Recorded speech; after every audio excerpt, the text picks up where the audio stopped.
అటుకుల ఉప్మా ఎలా తయారు చేసుకోవాలో చూద్దాం.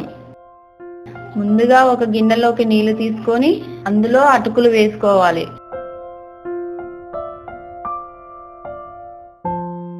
తర్వాత ఒకసారి పిండుకొని ప్లేట్లోకి తీసుకుందాం.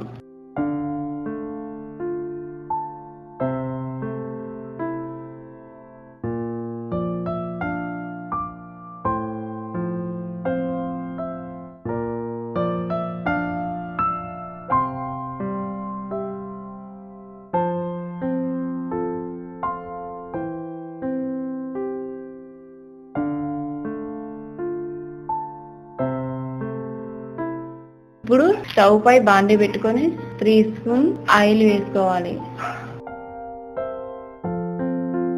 ఆయిల్ వేడయ్యాక పోపు దినుసులు, జీలకర్ర వేసి ఫ్రై చేసుకోవాలి.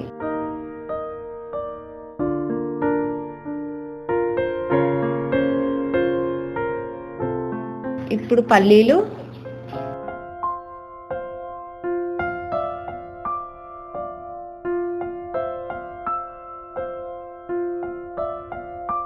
ఉల్లిపాయ ముక్కలు, పచ్చిమిర్చి వేసి ఇవి కూడా ఫ్రై చేసుకోవాలి.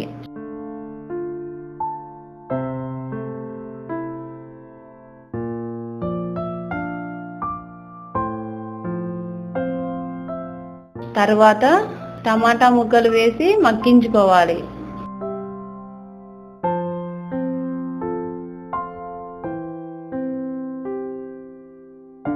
కొద్దిగా అల్లం వెల్లుల్లి పేస్ట్, పసుపు వేసి కలుపుకోవాలి.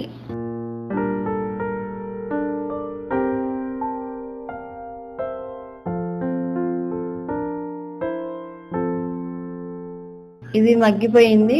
ఇందులో ముందుగా రెడీ చేసి పెట్టుకున్న అటుకులు వేసుకోవాలి.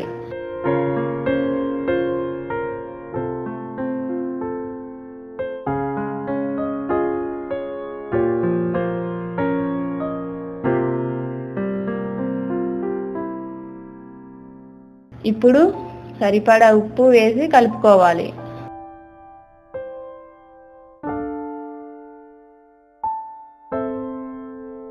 అంతే, ఎంతో టేస్టీగా ఉండే అటుకుల ఉప్మా రెడీ.